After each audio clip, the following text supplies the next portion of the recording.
Welcome students, উইংলেস bird music চ্যানেলে তোমাদের সবাইকে স্বাগত। ক্লাস 12-এর দ্রবণ চ্যাপ্টার থেকে আমি যে প্রথম ভিডিওটা করেছিলাম, আজকের তার সেকেন্ড পার্টটা করছি। ছাত্রছাত্রী যারা আছো তাদের বলছি, তোমরা ফার্স্ট পার্টটা ভালো করে পড়ে তারপর এই সেকেন্ড পার্টটা ভালো করে পড়বে। এর গাণিতিক যে সূত্রগুলো, যে সমীকরণগুলো ভালো করে মাথায় রাখবে। আর আমি হোয়াটসঅ্যাপে তোমাদের প্রশ্ন বলে দেবো থিওরিটিক্যাল, সেই প্রশ্নগুলোর এই যে ভিডিও যা দেখছো তার থেকে তোমরা উত্তর লিখবে। আমি হোয়াটসঅ্যাপে প্রশ্ন পাঠিয়ে দেব। তাহলে শুরু করি এর দ্রবণ চ্যাপ্টারের দ্বিতীয় ভাগ।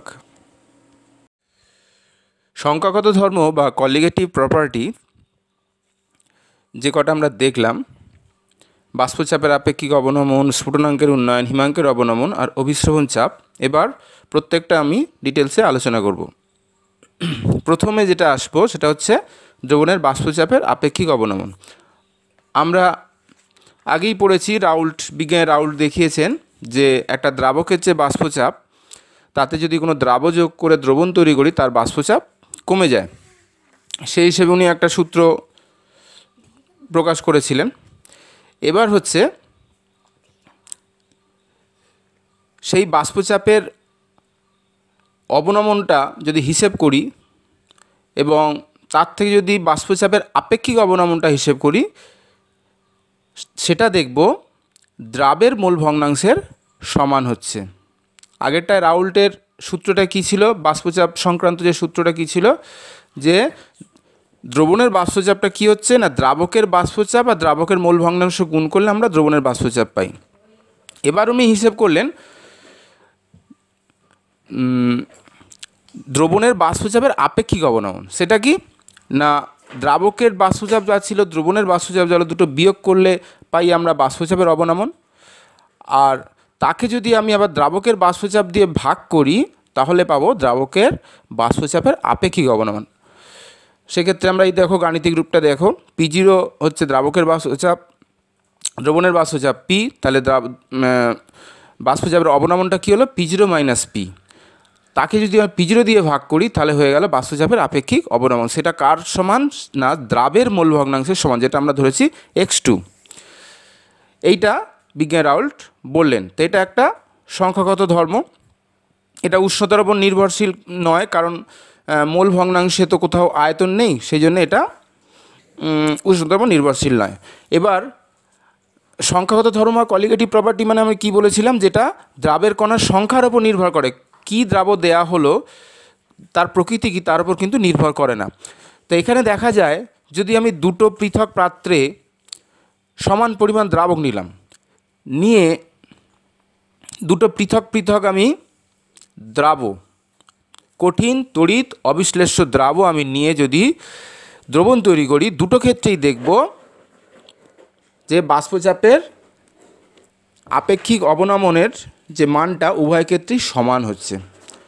যদি দ্রাবকের পরিমাণ সেম থাকে, দ্রাবের পরিমাণ সেম থাকে, দুটো ভিন্ন দ্রাব নিয়ে পরীক্ষা করলে দুটো ক্ষেত্রেই বাষ্পচাপের আপেক্ষিক অবনমন যেটা একই রকম পাবো। তো এইটাই হচ্ছে, এর থেকে বোঝা গেল কি এটা একটা সংখ্যাগত ধর্ম। আচ্ছা, আর একটা কথা অবশ্যই বলে দেওয়া দরকার, এটা আমাকে কি দ্রাব নিতে হবে, কঠিন তড়িৎ অবিশ্লেষ্য। যে কোনো সংখ্যাগত ধর্ম আমাকে হিসাব করতে গেলে আমাকে নিতে হবে কঠিন তড়িৎ অবিশ্লেষ্য অবিয়োজিত নিতে হবে, পদার্থ নিতে হবে, তবেই সেটা এই সংখ্যাগত ধর্মগুলো ঠিকঠাক মানবে, মানে আদর্শ দ্রবণের মতো আচরণ করবে। না হলে কিন্তু সেটা অনাদর্শ দ্রবণের মতো হয়ে যাবে, মানে সে সূত্রগুলো যে দেয়া হচ্ছে সেটা ঠিকঠাক পালন করবে না। তাহলে আমরা এখান থেকে আমরা কী সূত্র পেলাম, P0 minus P by P0 সমান x2 মানে দ্রাবের মোল ভগ্নাংশ। এবার এটা থেকে আমরা অঙ্ক করার জন্যে আমরা এটাকে একটু ভেঙে আমরা আরও নতুন নতুন সূত্র হিসেব করতে পারি। যেমন x2 মানেটা কি, দ্রাবের মোল ভগ্নাংশ মানে কি, মোল ভগ্নাংশ মানে কি মোল সংখ্যা বাই মোট মোল সংখ্যা। তাহলে ধরা যাক, যদি আমি দ্রাবের মোল সংখ্যা যদি n2 ধরি, দ্রাবকের মোল সংখ্যা যদি n1 ধরি, আমরা আগেই দেখেছি এটা মোল ভগ্নাংশ কী করে বার করে। তাহলে আমি x2 সমান কী পাবো, n2 by n1 plus n2। তাহলে আমরা লিখতে পারি সেখানে P0 minus P by P0 সমান n2 by n1 plus n2। এবার মোল সংখ্যা কী করে বার করে, আরেকটু ভাঙছি। মোল সংখ্যা বার করে কিভাবে, মোল সংখ্যা সমান ভর বাই আণবিক ভর। তাহলে সেই হিসেবে দ্রাবের ভর আছে, দ্রাবের আণবিক ভর আছে, দ্রাবকের ভর আছে, দ্রাবকের আণবিক ভর আছে, সেই সব আমি এখানে বসিয়ে দেব। বসিয়ে দিয়ে আচ্ছা এখানে আর একটা ব্যাপার আছে, এটা যেহেতু লঘু দ্রবণ, ফলে আমি এখানে N1 প্লাস N2টাকে N1 ধরতে পারি। লঘু দ্রবণ মানে আমি কি দ্রাবের মোল সংখ্যাটাকে আমরা বাদ দিতে পারি। তাহলে সেই হিসেবে আমার N1 প্লাস N2 সমান N1 ধরতে পারি। তো সেই হিসেবে যদি মানগুলো বসাই, এনের মানগুলো বসালে একটা সূত্র পাচ্ছি। সেই সূত্র থেকে আমরা কী পেতে পারি? দ্রাবের আণবিক ভর পেতে পারি। দ্রাবের আণবিক ভরটা কি? M2 সমান P0 by P0 minus P. P0 minus P মানে অ্যাকচুয়ালি ডেল্টা পি হিসেবেও বলতে পারি আমরা, into W2 into M1 by W1। এটা কিন্তু মুখস্থের মতো করতে হবে, নাহলে কিন্তু ওটা যে কোনো সময় এটা সহজে মাথায় আসবে না, আমাকে কষে কষে দেখতে হবে। ওই জন্য এটা মুখস্থ করে নেয় ভালো। তাহলে এই হচ্ছে আমরা বাষ্পচাপের আপেক্ষিক অবনমন সংক্রান্ত রাউল্টের সূত্র, এবং তার থেকে আমি দ্রাবের আণবিক ভর কীভাবে বার করতে পারি সেইটা আমি দেখালাম। দ্বিতীয় যে সংখ্যাগত ধর্মটা নিয়ে আমরা আলোচনা করব সেটা হচ্ছে দ্রবণের স্ফুটনাঙ্কের উন্নয়ন। আচ্ছা, আমরা ছোটোবেলায় যে স্ফুটনাঙ্কর সংজ্ঞা আমরা পেয়েছিলাম, কি বলতাম না, প্রমাণ চাপে যে নির্দিষ্ট উষ্ণতায় তরলের সমস্ত অংশ থেকে তরল বাষ্পীভূত হয় এবং তরল সম্পূর্ণ তরল বাষ্পে পরিণত হওয়া না পর্যন্ত যে উষ্ণতার কোনো পরিবর্তন হয় না তাকে বলে স্ফুটনাঙ্ক। ঠিকঠাক সংজ্ঞা। এবার আমরা বাষ্পচাপ দিয়ে যদি আমি স্ফুটনাঙ্কটা হিসাব করি, ওখানে যখন প্রমাণ চাপ বলতে হচ্ছিল, তাহলে স্ফুটনাঙ্ক মানে একটা নির্দিষ্ট চাপে ঘটে, তাই তো? আমরা যে জলের স্ফুটনাঙ্ক দেখি 100 ডিগ্রি, সেটা সবসময় কি 100 ডিগ্রি হয়? হয় না। প্রমাণ চাপে কিন্তু 100 ডিগ্রি। তা সেটা কেন বলি? কারণ সেটা বাষ্পচাপের উপর নির্ভর করে, স্ফুটনাঙ্কটা বাষ্পচাপের উপর নির্ভর করে। তাহলে বাষ্পচাপ দিয়ে যদি আমি সংজ্ঞাটা বলি, বলছে যে উষ্ণতায় তরলের বাষ্পচাপ বহিস্থ চাপের সমান হয় এবং তরলটি ফুটতে শুরু করে, সেই উষ্ণতাকে ওই তরলের স্ফুটনাঙ্ক বলে। আমরা সেখানেও পড়েছিলাম স্ফুটনাঙ্কটা চাপের ওপর নির্ভর করে। যদি চাপ বেশি হয় স্ফুটনাঙ্ক বেড়ে যায়, চাপ কম হয় স্ফুটনাঙ্ক কমে যায়। এর মানেটা কি? এর মানেটা হচ্ছে আমার ফুটতে গেলে তরলের যে বাষ্পচাপটা সেটা বাইরের বাষ্পচাপের সমান হতে হবে। বাইরের বাষ্পচাপের সমান হতে হবে। যদি বাইরের চাপ বেশি থাকে তাহলে আমার তরলের বাষ্পচাপটাকে বেশি করতে হবে। তরলের বাষ্পচাপ বেশি করার অর্থ হচ্ছে বেশি উষ্ণতা আমাকে তরলটাকে উত্তপ্ত করতে হবে। আর যদি বায়ুর চাপ কম থাকে তাহলে তরলের বাষ্পচাপটা আমাকে কম থাকলেও হবে, অর্থাৎ কম উষ্ণতায় তরলটা ফুটতে শুরু করবে। তাহলে সোজা কথায় যে উষ্ণতায় তরলের বাষ্পচাপ বাইরের চাপের সমান হয় সেই উষ্ণতায় তরলটি ফুটতে শুরু করে, তাকে বলছে স্ফুটনাঙ্ক। এবার দেখা যায় ওই বিশুদ্ধ তরল বা বিশুদ্ধ দ্রাবকে আমি যদি দ্রাব যোগ করি, দেখতে পাচ্ছি দ্রাবকের যা স্ফুটনাঙ্ক তার থেকে উৎপন্ন দ্রবণের স্ফুটনাঙ্ক বেশি হয়ে যায়। এইটা কি বলছে? স্ফুটনাঙ্কের উন্নয়ন। আচ্ছা, তাহলে স্ফুটনাঙ্ক বেড়ে যায়। তা আমরা ওটা জানি, দেখেছি। ধরো এমনি জলের যা স্ফুটনাঙ্ক, নুন জলের স্ফুটনাঙ্ক কিন্তু তার থেকে বেশি। কেন এটা হয়? আমরা ছোটোবেলাতেও পড়েছি তরলের মধ্যে যদি অপদ্রব্য যোগ করা হয় তার স্ফুটনাঙ্ক বেড়ে যায়। শুধু নুন কেন, যে কোনো জিনিস যোগ করলেই কিন্তু তরলের স্ফুটনাঙ্কটা বৃদ্ধি পাবে। কেন এটা হয় এবার আমরা সেটা দেখি। বলছে কি, স্ফুটনাঙ্ক মানে কি বললাম না, দ্রাবকের বাষ্পচাপ বা তরলের বাষ্পচাপ যখন বাইরের চাপের সমান হবে তখন তরলটা ফুটতে শুরু করবে। এখন ধরো একটা নির্দিষ্ট উষ্ণতায় একটা দ্রাবকের যা বাষ্পচাপ সেই উষ্ণতায় বায়ুর চাপে বহিস্থ চাপে সে সমান হলো, তখন সেই উষ্ণতায় দ্রবণটা ফুটতে শুরু করলো। এবার ওই একই উষ্ণতায় যদি দ্রবণ নেওয়া হয়, আমরা আগের সূত্রেই পড়েছি দ্রাবকের বাষ্পচাপের চেয়ে দ্রবণের বাষ্পচাপ কম হয়, ফলে একটা নির্দিষ্ট উষ্ণতায় দ্রাবকের যা বাষ্পচাপ থাকবে দ্রবণের বাষ্পচাপ তার থেকে কম হবে। ফলে ওই উষ্ণতায় দ্রাবকের বাষ্পচাপ বাইরের বাষ্পচাপের সমান হয়ে গেলেও দ্রবণের বাষ্পচাপ কিন্তু বাইরের চাপের থেকে কম থাকবে। কম থাকার অর্থ সে আর ফুটবে না তখন। তাহলে আমাকে বাইরের চাপের সমান করতে গেলে দ্রবণের বাষ্পচাপটাকে একটু বাড়াতে হবে, ফলে আরেকটু আমাকে উত্তপ্ত করতে হবে। আরেকটু উত্তপ্ত করলে তখন দ্রবণের বাষ্পচাপটা বাইরের চাপের সমান হবে। ফলে কি হচ্ছে, দ্রাবক যে উষ্ণতায় ফুটছে দ্রবণটাকে ফোটাতে গেলে তার থেকে একটু বেশি উষ্ণতায় দিতে হবে, তবেই দ্রবণটা ফুটবে। তার মানে কি, স্ফুটনাঙ্কটা বেড়ে যাচ্ছে। এই ব্যাখ্যাটা তোমরা ভালো করে আমি দিয়ে দিয়েছি, তোমরা দেখবে। এই জিনিসটা আমরা যদি লেখচিত্রের সাহায্যে দেখি, দেখো কিভাবে লেখচিত্রটা করা আছে। লেখচিত্রের সাহায্যে দেখতে গেলে আমরা ওয়াই অক্ষ ধরে বাষ্পচাপ আর এক্স অক্ষ ধরে উষ্ণতা ধরি। দ্রাবকের যে একটা লেখচিত্র পেয়েছি, উষ্ণতা বাড়লে বাষ্পচাপ বাড়ছে। এদিকে দেখো PATM বলে একটা লেখা আছে। PATM মানে হচ্ছে এখানে আমার উষ্ণতা এটা ফুটবে আর কি, বায়ুমণ্ডলীয় চাপ এটা। তাহলে দ্রবণের বাষ্পচাপ উষ্ণতা বাড়তে বেড়ে বেড়ে বেড়ে বেড়ে যখন এই বায়ুমণ্ডলীয় চাপের সমান হচ্ছে, তখন এইখানে দ্রবণটা ফুটবে, দ্রাবকটা ফুটবে। দেখো এটা TB লেখা আছে।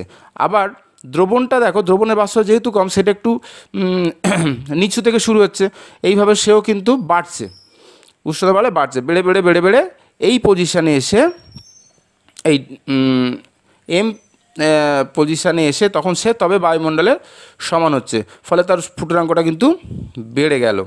তো এইটা আমরা লেখচিত্রের সাহায্যে দেখতে পারি। এবার এই দ্রবণের স্ফুটনাঙ্ক উন্নয়ন সংক্রান্ত রাউল্ট সূত্র করলেন, সূত্র বললেন।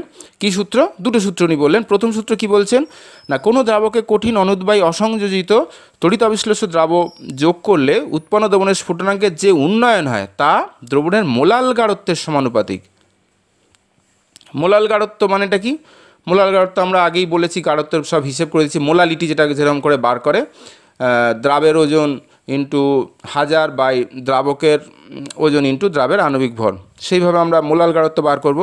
আর স্ফুটনাঙ্কের উন্নয়নটা একটু দেখালাম আমরা। স্ফুটনাঙ্কের উন্নয়নটা কি না, দ্রাবকের স্ফুটনাঙ্ক আর দ্রবণের স্ফুটনাঙ্কের মধ্যে দ্রবণের স্ফুটনাঙ্ক যেহেতু বেশি, তাই দ্রবণের স্ফুটনাঙ্ক মাইনাস দ্রাবকের স্ফুটনাঙ্ক করলে আমরা পাবো স্ফুটনাঙ্কের উন্নয়ন।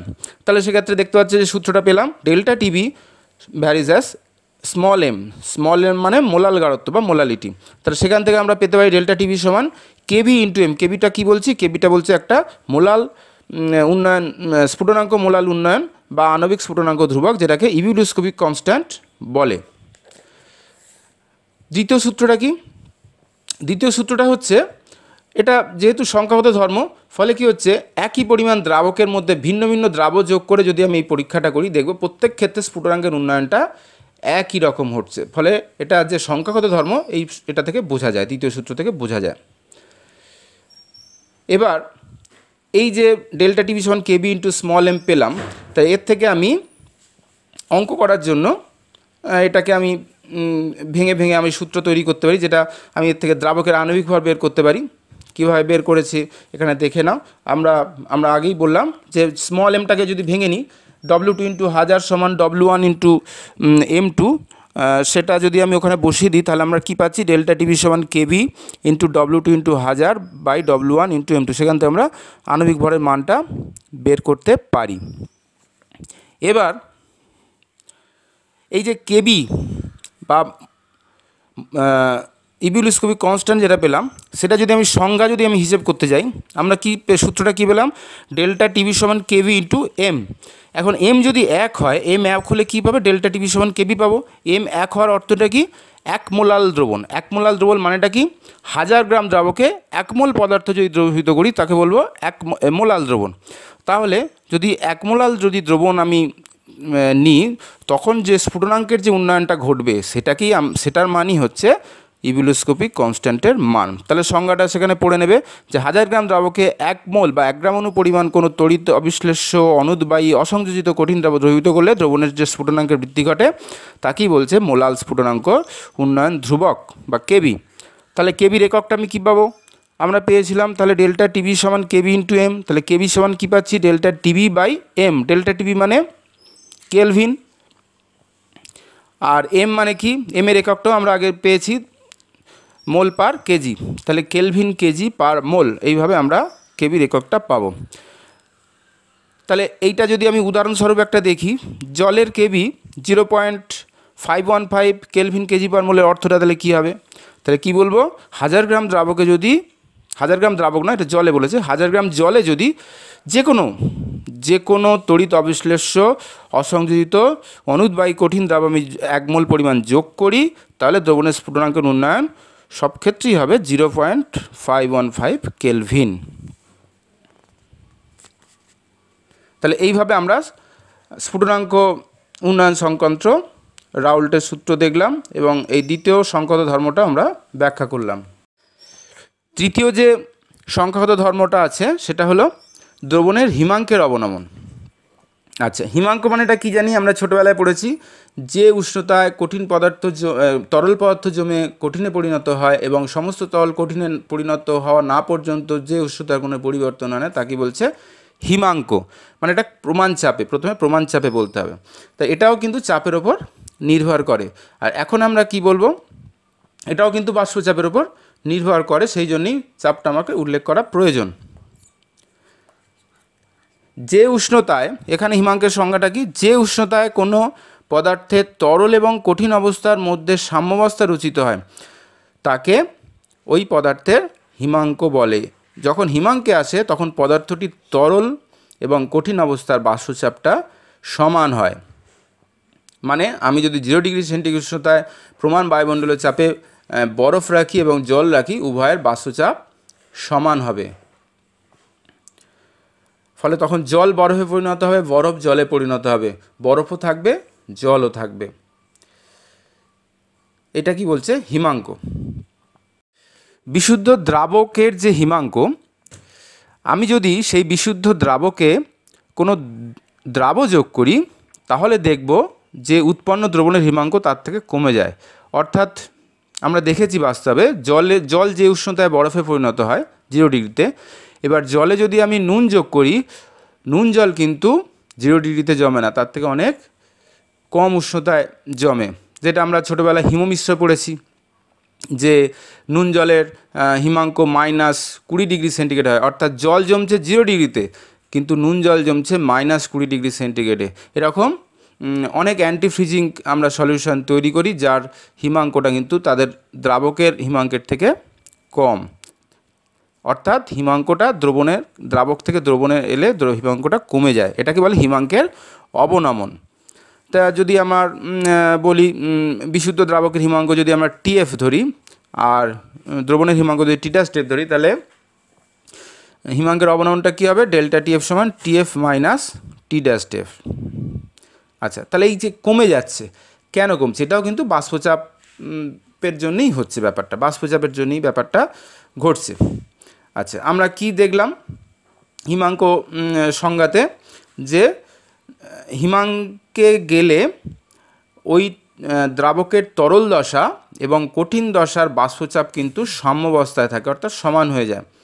আচ্ছা, এবার তাহলে একটা নির্দিষ্ট উষ্ণতায় দ্রাবকের হিমাঙ্ক মানে সেই উষ্ণতায় দ্রাবকের যে বাষ্পচাপ আর দ্রাবকের তরল দশার বাষ্পচাপ আর তার কঠিন দশার বাষ্পচাপ সমান হচ্ছে। এবার আমি ওই দ্রাবকের মধ্যে আমি দ্রবণ যোগ করলাম। দ্রাবকের মধ্যে দ্রবণ যোগ করলে কি হবে, ওই দ্রবণের বাষ্পচাপটা কিন্তু কমে যাবে, কারণ আমরা জানি দ্রাবকের বাষ্পচাপের থেকে দ্রবণের বাষ্পচাপ কম হয়। তাহলে কি হলো, দ্রবণের বাষ্পচাপ যখন কমে গেল, কঠিনের বাষ্পচাপ তো ঠিকই আছে ওই উষ্ণতায়, কিন্তু দ্রবণের বাষ্পচাপ কমে গেল, তাহলে জমবে না। আমাকে জমাতে গেলে কী করতে হবে, কঠিনের বাষ্পচাপটাও ওই দ্রবণের বাষ্পচাপের সমান রাখতে হবে। তাহলে কোথায় কী করে আসবে, তাহলে আরও উষ্ণতা আমাকে কমাতে হবে, আরও উষ্ণতা কমিয়ে কমিয়ে যে উষ্ণতায় ওই দ্রবণের এখন যা দ্রবণটা আছে তার যা বাষ্পচাপ আর কঠিনের বাষ্পচাপ সমান হবে, সেই উষ্ণতায় নিয়ে এলে তবেই ওই দ্রবণটা জমবে। ফলে উষ্ণতা আরও কমাচ্ছি মানে ওই দ্রবণের হিমাঙ্কটা কমে গেল। তাহলে এইভাবে আমার হিমাঙ্কের অবনমনটা আমি ব্যাখ্যা করতে পারি। এবার আমরা একটা লেখচিত্রের মাধ্যমে আমরা দেখাতে পারি।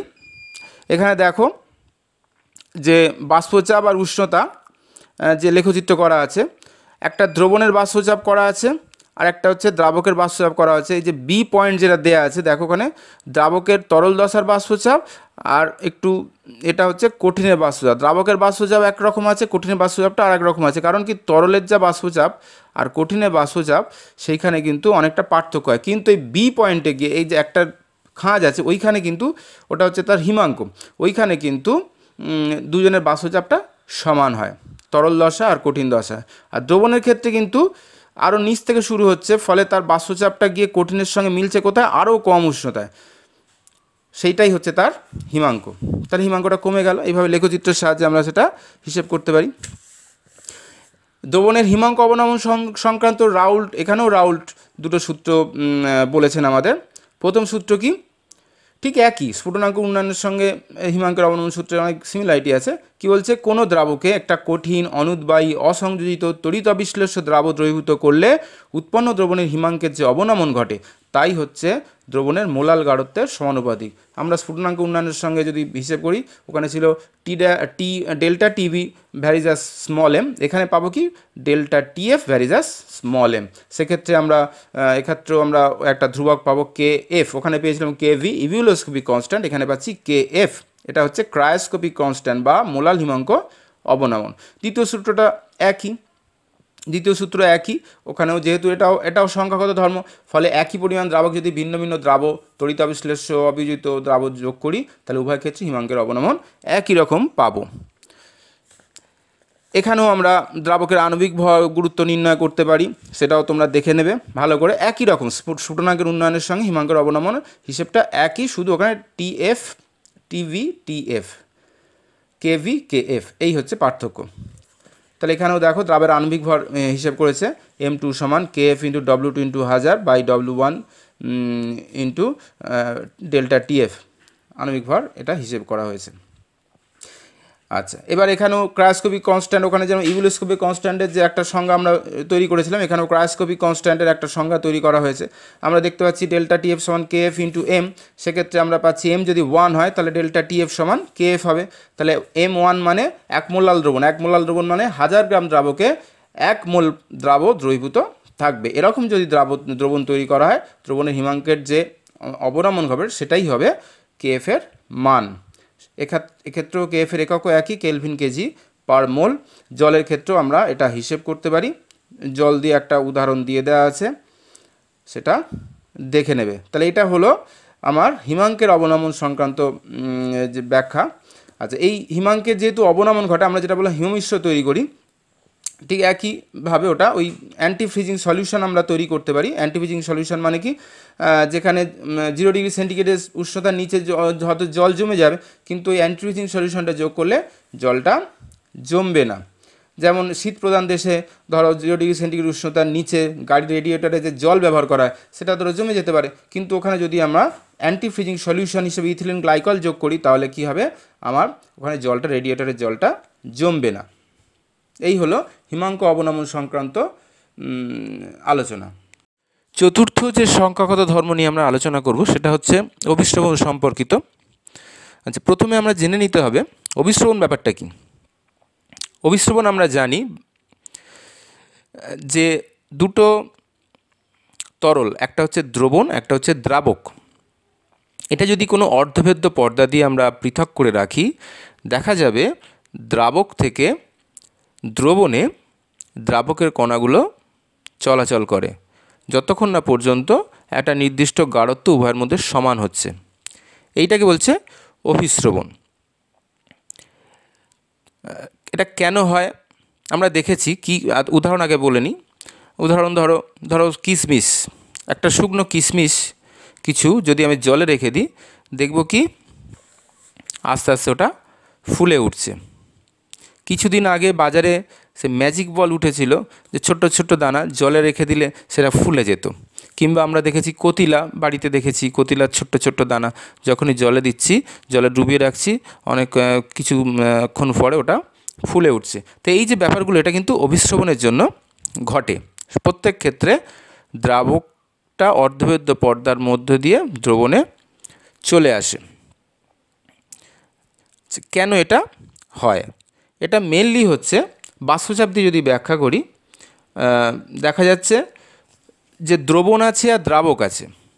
দ্রবণেও বাষ্পচাপ আছে, দ্রাবকের বাষ্পচাপ আছে। আমরা জানি দ্রাবকের বাষ্পচাপের থেকে দ্রবণের বাষ্পচাপ কম হয়। তাহলে দ্রাবকের বাষ্পচাপ বেশি, দ্রবণের বাষ্পচাপ কম। সেই কারণে উভয়ের বাষ্পচাপ সমান করার জন্যে দ্রাবকের কণাগুলো কোথায় চলে আসছে? দ্রবণে চলে আসছে। ফলে উচ্চ বাষ্পচাপযুক্ত অঞ্চল থেকে নিম্ন বাষ্পচাপযুক্ত অঞ্চলে দ্রাবকের কণাগুলো চলে যাচ্ছে। তো এইভাবেই অভিশ্রবণটা এবার কতক্ষণ চলবে? এটা যতক্ষণ না উভয়ের বাষ্পচাপটা সমান হয়। তো এই জন্যই অভিশ্রবণটা ঘটে। এটা অন্যভাবেও ব্যাখ্যা করা যায়, তোমরা ব্যাখ্যাটা দেখে নেবে। এবার এই যে বলছি অর্ধভেদ্য পর্দা, অর্ধভেদ্য পর্দাটা কি? অর্ধভেদ্য পর্দা বা সেমি পারমেবল মেমব্রেন যেটাকে বলে, সেটা কি অ্যাকচুয়ালি বলছে যে পর্দার মধ্য দিয়ে দ্রাবকের কণাগুলি কেবলমাত্র যেতে পারে, দ্রাবের কণাগুলো চলাচল করতে পারে না, তাকেই বলছে অর্ধভেদ্য পর্দা। আমরা প্রাকৃতিকভাবে বিভিন্ন অর্ধভেদ্য পর্দা যেগুলো পাই যে কোনো ক্ষেত্রে, যেমন কিশমিশের ক্ষেত্রে ওর যে পাতলা আবরণটা, ওটাই হচ্ছে অর্ধভেদ্য পর্দা। ডিমের খোসার ভেতরে থাকা সাদা পাতলা স্তর, উদ্ভিদ কোষের কোষ পর্দা, সবই হচ্ছে প্রাকৃতিক অর্ধভেদ্য পর্দা। কৃত্রিমভাবে একটা অর্ধভেদ্য পর্দা এখানে তৈরি করা যায়। কিউপ্রিক ফেরোসায়ানাইডের এক পদার্থের একটা আস্তরণ ফেলে অর্ধভেদ্য পর্দা তৈরি করা হয়। তো এইভাবে আমরা অভিশ্রবণটা করতে পারি। তাহলে এইটা অভিশ্রবণটা আমরা মোটামুটি বুঝলাম। এবার এই অভিশ্রবণ চাপ জিনিসটা কি? অভিশ্রবণ চাপ মানে হচ্ছে যে কোনো দ্রবণ আর বিশুদ্ধ দ্রাবক একটা অর্ধভেদ্য পর্দা দিয়ে পৃথক করে রেখে দ্রবণের উপর যে সর্বনিম্ন চাপ প্রয়োগ করলে অভিশ্রবণ ক্রিয়াটা সম্পূর্ণ বন্ধ হয়ে যায়, তাকে বলছে অভিশ্রবণ চাপ। অর্থাৎ কি, স্বতঃস্ফূর্তভাবে দ্রাবক থেকে তো দ্রবণে এটা ঘটছে, অভিশ্রবণটা ঘটছে, দ্রাবকের কণাগুলো তো আসছে। আমি দ্রবণের দিক থেকে যদি একটা চাপ তৈরি করি, যে চাপ দিলে ওই অভিশ্রবণটা বন্ধ হয়ে যাবে, মানে দ্রাবক থেকে আর দ্রবণে এই দ্রাবকের কণাগুলো যাবে না, সর্বনিম্ন যে চাপ প্রয়োগ করলে এই অভিশ্রবণটা বন্ধ হয়ে যাবে, তাকেই বলছে অভিশ্রবণ চাপ। বিজ্ঞানী ভ্যান টপ এই অভিশ্রবণ চাপটা নিয়ে গবেষণা করলেন এবং সূত্র আবিষ্কার করলেন। দেখলেন যে অভিশ্রবণ চাপটা কী কী বিষয়ের উপর নির্ভর করেন, সেই হিসেবে 3টে সূত্র উনি বললেন। উনি দেখলেন যে দ্রবণের গাঢ়ত্ব যত বেশি হবে তত অভিশ্রবণ চাপ বাড়বে। এর মানেটা কি? ধরো দ্রবণ আর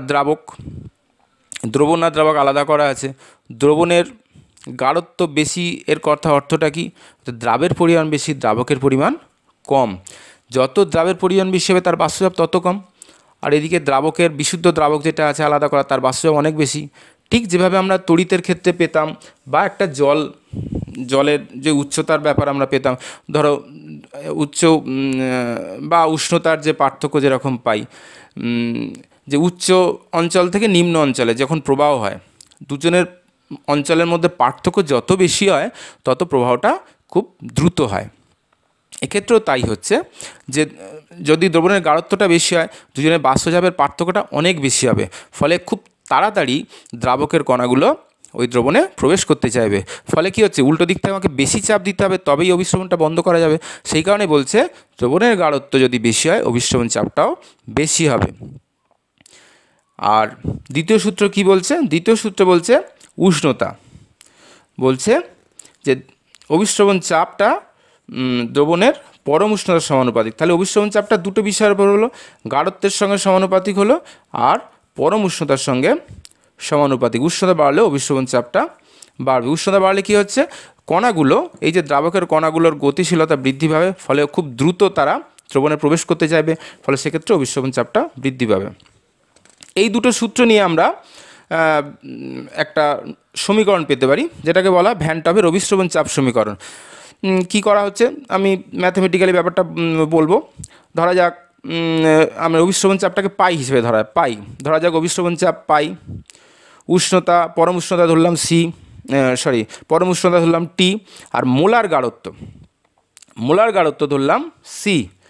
মোলার গাঢ়ত্ব সি মানেটা কি? মোলার গাঢ়ত্ব মানে মোলারিটি দিয়ে যে আমরা গাঢ়ত্বটা পাই। তা সেক্ষেত্রে ভ্যাটলার প্রথম সূত্র থেকে কী পেতে পারি? পাই সমানুপাতিক সি যখন টি স্থির। দ্বিতীয় সূত্র থেকে পাই সমানুপাতিক টি যখন সি স্থির। তো সেক্ষেত্রে দুটো সমন্বয় করে পাই সমানুপাতিক সি ইন্টু টি। সেখান থেকে পাচ্ছি পাই সমানুপাতিক কে ইন্টু সি ইন্টু টি। তারপর আমি হিসেব করে পেলাম, কে এর মানটা যদি হিসেব করে পাচ্ছি কি 0.082 লিটার এটিএম ডিগ্রি পার মোল। ফলে সেটা আর এর সমান হয়ে যাচ্ছে। তাহলে আমরা সেটাকে কে এর বদলে আমি আর বলতে পারি, পাই সমান সিআরটি। এটাই হচ্ছে অভিশ্রবণ চাপ সংক্রান্ত ভ্যান টপ সমীকরণ। ভ্যান টপের অভিশ্রবণ চাপ সংক্রান্ত যে সমীকরণ আমরা পেলাম, পাই সমান সিআরটি, ওর থেকে আমরা দ্রাবের আণবিক ভর গণনা করতে পারি। কিভাবে? আমরা পেলাম পাই সমান সিআরটি। সি মানেটা কি? সি মানে হচ্ছে মোলার গাঢ়ত্ব। মানে আমরা আগে মোলারিটিতে আমরা দেখেছি, হিসেব করে দেখেছি যে W/mv, সি সমান মোলার গাঢ়ত্ব সমান W/mv। তাহলে সির জায়গায় যদি আমি W/mv বসি, W মানে কি? দ্রাবের ভর, এম মানে হচ্ছে দ্রাবের আণবিক ভর, তাকে আয়তন দিয়ে ভাগ মানে ভি দিয়ে ভাগ, এটা অবশ্যই লিটারে হিসেব করতে হবে। পাই সমান CRT, তার বদলে আমরা লিখতে পারি পাই সমান W/MV ইন্টু RT। এই আরটা কিন্তু অবশ্যই লিটারে টিএমে হিসেব করতে হয়, তাহলে সেখান থেকে আমরা দ্রাবের আণবিক ভর হিসাব করতে পারি। আচ্ছা, এই ভ্যান ডারের সূত্রটা কিন্তু কেবলমাত্র লঘু দ্রবণের ক্ষেত্রে প্রযোজ্য, সব ক্ষেত্রেই আমরা প্রথম থেকে বলে আসছি। আদর্শ দ্রবণ মানে হচ্ছে লঘু দ্রবণ, এখানে দ্রাব্য থাকবে কঠিন, তড়িৎ, অবিশ্লেষ্য, অবিয়োজিত অণু, এগুলো থাকবে। যারা এগুলো মানবে, যারা আদর্শ দ্রবণ হবে, তারাই কিন্তু এই মোটামুটি এই সূত্রগুলো, এই চারটে যে সংখ্যাগত আমি যে সূত্র পেলাম সেগুলো মেনে চলবে। আচ্ছা, এবার হচ্ছে এই অভিশ্রবণ চাপের উপর ভিত্তি করে আমরা দ্রবণটাকে তিন ভাগে ভাগ করতে পারি। একটা হচ্ছে আইসোটোনিক দ্রবণ, একটা হচ্ছে হাইপারটোনিক দ্রবণ, একটা হচ্ছে হাইপোটোনিক দ্রবণ। আইসোটোনিক দ্রবণ মানেটা কি? আইসোটোনিক দ্রবণ মানে হচ্ছে যে দুটো দ্রবণের অভিশ্রবণ চাপ সমান হবে, অর্থাৎ দুটো দ্রবণকে যদি অর্ধভেদ্য পর্দা দিয়ে আমি পৃথক করে রেখে দিই, তাহলে তাদের মধ্যে দ্রাবকের কোনো প্রবাহ হবে না, তাদেরকে বলবো আমরা আইসোটোনিক দ্রবণ। আইসোটোনিক দ্রবণের উদাহরণ যদি বলি, ধরা যাক যে আমরা স্যালাইন ওয়াটার নিই, কোনো অসুস্থ হলে মানুষকে স্যালাইন ওয়াটার দিতে হয়। এই স্যালাইন ওয়াটারের যে অভিশ্রবণ চাপ আর আমাদের যে রক্তের যে অভিশ্রবণ চাপ সেটা সমান হয়, যার ফলে সহজে সেটা মিশে যায়, কোনো অসুবিধা হয় না। আচ্ছা, আর যে দুটো বললাম হাইপারটোনিক আর হাইপোটোনিক, যদি দুটো দ্রবণের অভিশ্রবণ চাপ পৃথক হয়, তাহলে অর্ধভেদ্য পর্দা দিয়ে যদি আলাদা করে রাখি, তাহলে দ্রাবকের প্রবাহ হবে। সেক্ষেত্রে যার অভিশ্রবণ চাপ বেশি তাকে বলবো হাইপারটোনিক দ্রবণ, এই দ্রবণের গাঢ়ত্ব বেশি হয়। আর যার অভিশ্রবণ চাপ কম তাকে বলবো হাইপোটোনিক দ্রবণ, এর গাঢ়ত্ব কম হয়। তাহলে আমরা জানি কম গাঢ়ত্ব মানেটা কি, তাহলে তার দ্রাবকের পরিমাণ তার বেশি, দ্রাবের পরিমাণ কম, দ্রাবকের পরিমাণ বেশি। তাহলে আমরা জানি বাষ্পচাপ দ্রাবকের, তাহলে দ্রাবকের পরিমাণ বেশি মানে বাষ্পচাপ তার বেশি, তাহলে কম গাঢ়ত্ব থেকে বেশি গাঢ়ত্বের দিকে কিন্তু দ্রাবকের প্রবাহ হবে। তাহলে অর্থাৎ হাইপোটোনিক দ্রবণ থেকে হাইপারটোনিক দ্রবণে তখন অর্ধভেদ্য পর্দা দিয়ে দ্রাবকের প্রবাহ হবে। তা এই ব্যাপারটা, এই তিনটে জিনিস আমরা পেলাম।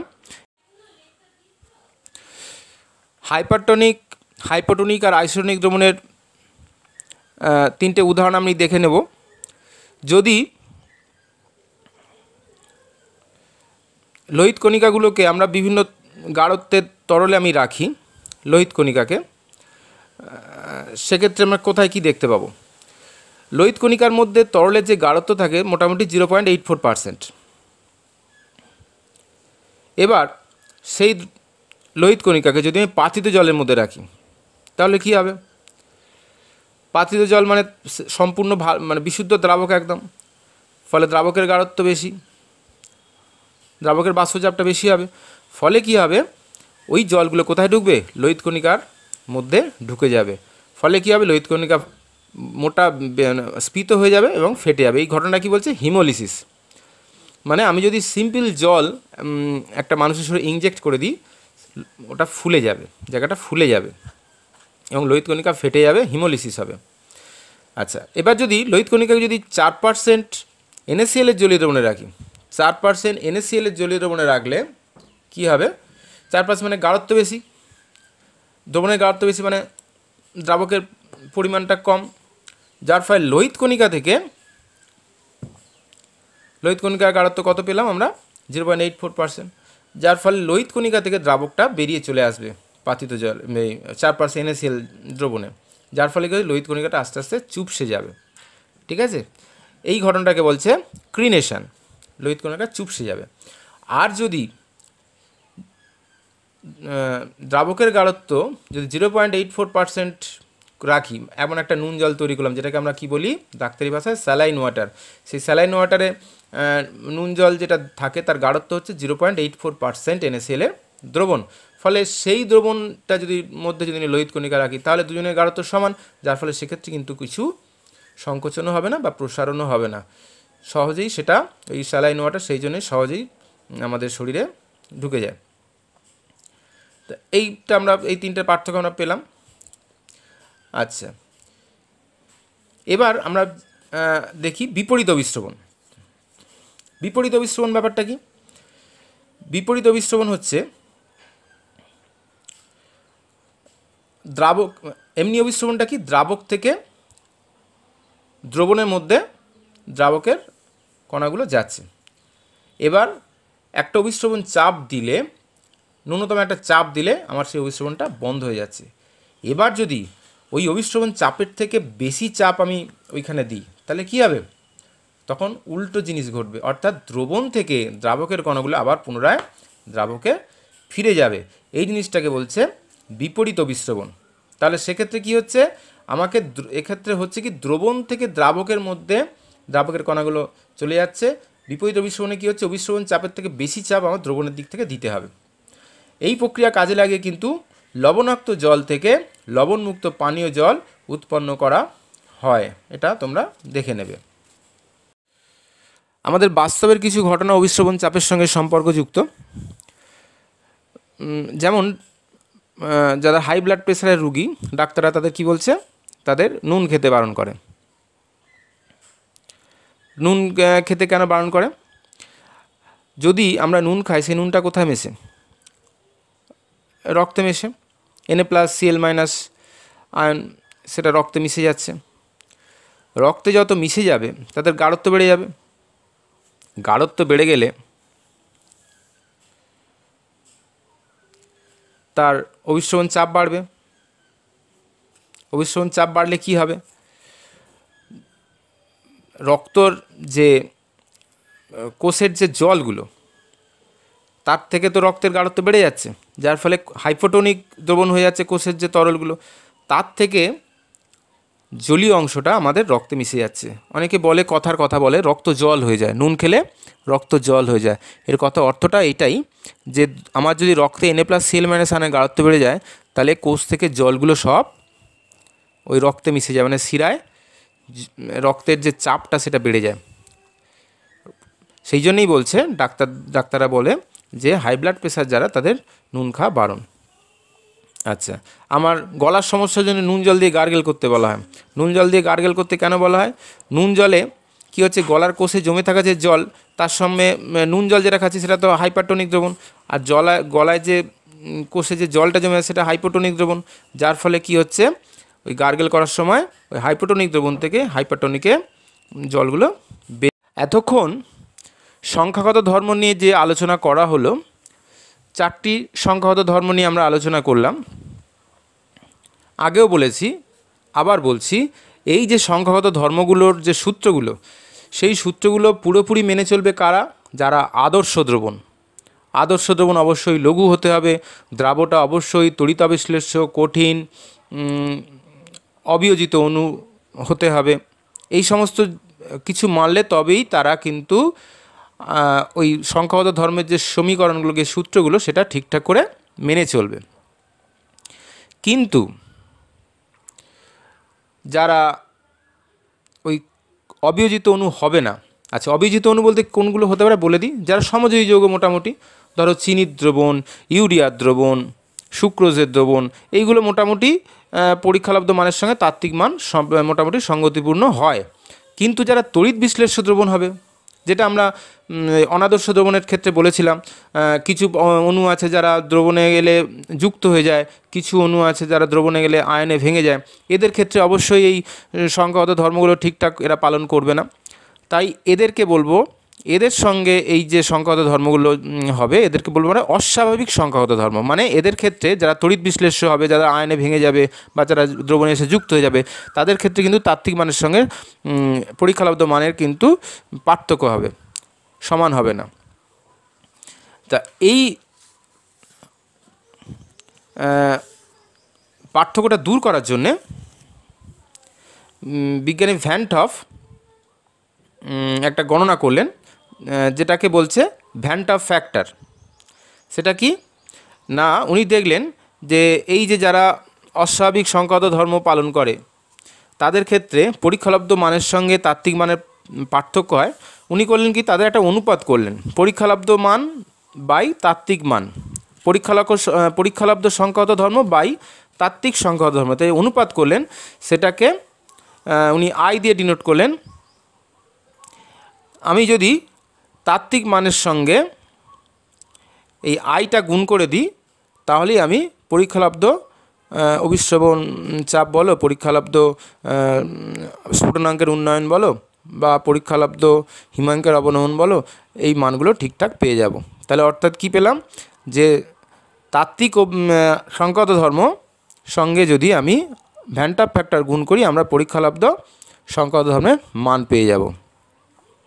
আচ্ছা, এখানে কিছু উদাহরণ আমি দিয়েছি, যে ধরা যাক দ্রাবের সংযোজনের ফলে কিছু পরীক্ষালব্ধ মানের সঙ্গে তাত্ত্বিক মানের একটা পার্থক্য হয়। যদি আমি যে দ্রাব যোগ করছি তার যে অ্যাকচুয়াল যে কণা ছিল দ্রবণে যোগ করার পর সেই তার কণার পরিমাণ যদি কমে যায়, তাহলে কী হবে, পরীক্ষালব্ধ মানটা তাত্ত্বিক মানের থেকেও কমে যাবে, মানে কণার সংখ্যা কমে যাচ্ছে। আবার যাদের ক্ষেত্রে হচ্ছে কি, অ্যাকচুয়াল যে দ্রাবের যে কণা ছিল দ্রবণে দিলে তার কণাগুলো আয়নে মানে ভেঙে গেলে মানে আয়ন বেড়ে গেল, কণার সংখ্যা বেড়ে গেল, তার ক্ষেত্রে কিন্তু পরীক্ষালব্ধ মানটা তাত্ত্বিক মানের থেকে বেশি হবে। সোজা কথা, দ্রাবের কণার পরিমাণ যত বাড়বে তত পরীক্ষালব্ধ মানের পরিমাণটা বেড়ে যাবে, আর দ্রাবের কণার মানটা যত কমবে পরীক্ষালব্ধ মানটা কমে যাবে। এরপর অঙ্কের জন্য কিছু সূত্র আমরা এখানে দেখে নেব। একটা হচ্ছে এই ভ্যান টাফ যে ফ্যাক্টরটা, আমরা তো দুটো ধর্ম পেলাম, একটা দ্রবণে সংযোজিত হচ্ছে, আবার দ্রাব বিয়োজিত হচ্ছে। যখন বিয়োজিত হচ্ছে সেক্ষেত্রে আমরা বলি তাকে বিয়োজন মাত্রা দিয়ে হিসেব করি। একটি অণু যত সংখ্যক আয়ন তৈরি করে তাকে বলছে বিয়োজন মাত্রা। সেক্ষেত্রে বিয়োজন মাত্রা আলফা সমান কী পাচ্ছি, i-1/n-1। আবার যদি সংযোজিত হয়, সংযোজিত হলে সেক্ষেত্রে আমরা ধরো তিনটে আয়ন বা দুটো আয়ন যুক্ত হয়ে একটা অণু তৈরি করলো, সেক্ষেত্রে আমরা কি পাচ্ছি, সংযোজন মাত্রা x সমান i-1/1/n-1। আচ্ছা, ওপরের ক্ষেত্রে n মানে হচ্ছে মানে বিয়োজন মাত্রার ক্ষেত্রে আমি আলফা দিয়ে ডিনোট করছি, আর এনটা হচ্ছে একটা অণু যতটা আয়নে ভাঙছে, কণায় ভাঙছে, সেটা হচ্ছে n। আর এদের ক্ষেত্রে সংযোজন মাত্রাকে আমি x ধরছি, সেক্ষেত্রে যতটা আয়ন ভাঙছে যুক্ত হচ্ছে সেটাকে n দ্বারা ডিনোট করছি। তাহলে এইভাবে আমরা সূত্রগুলো দেখলাম। আমরা থিওরি পার্টটা শেষ করলাম। এই থিওরি পার্টটা তোমরা ভালো করে পড়বে, বুঝবে, না বুঝতে পারলে আমাকে জানাবে। পরের দিন আমরা এর অঙ্কগুলো নিয়ে আমরা আলোচনা করব এবং কিছু প্রশ্ন আমরা আলোচনা করব। ততদিন তোমরা এগুলো নিয়ে পড়ো, আশা করি তোমরা বুঝতে পারবে। ধন্যবাদ।